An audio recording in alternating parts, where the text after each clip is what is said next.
Toen, in het begin, schreef ik gedichten aan jou. En al ben ik geen dichter, toch lukt het je wel, als je van iemand houdt. Ik weet het nog goed, want ik lees ze nog vaak. Ik heb ze nog allemaal hier. Vooral die eerste, want die schreef je snel op een klein stukje pakpapier.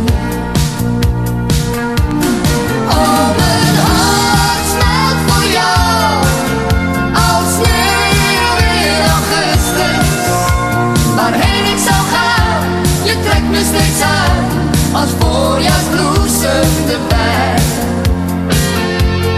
Ja, mijn hart smelt voor jou, als sneeuw in augustus.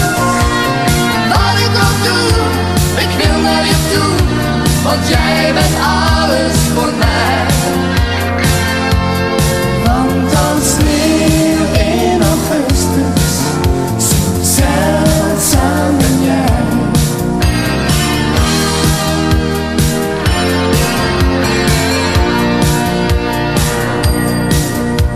Ik dichtte niet meer, na korte tijd, toch voel ik nog eender voor jou. En ik vraag me nu af, waarom doe ik het niet meer, terwijl ik zo van je hou. Dat hoor je zo vaak, die mooie dingen van toen. Vergeet men, maar wij toch niet hier. Dus kom op de bank, dan lezen we samen dat klein stukje pakpapier. Oh, mijn hart smelt voor jou, als sneeuw in augustus. Waarheen ik zou gaan, je trekt me steeds aan, als voorjaarsbloesem de bij. Ja, mijn hart smelt voor jou, als sneeuw in augustus. Wat ik ook doe, ik wil naar je toe, want jij bent alles voor mij.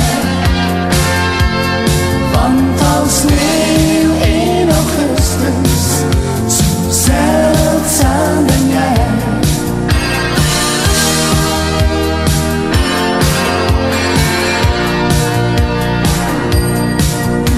Ik denk nou opeens, wat was het toch leuk, om af en toe dichter te zijn.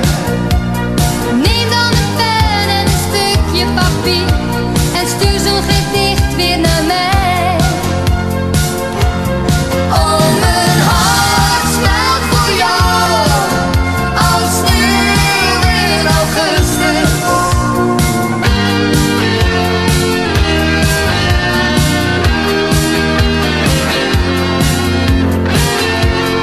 Ja, mijn hart smelt voor jou, als sneeuw in augustus. Wat ik ook doe, ik wil naar je toe, want jij bent alles voor mij. Want als sneeuw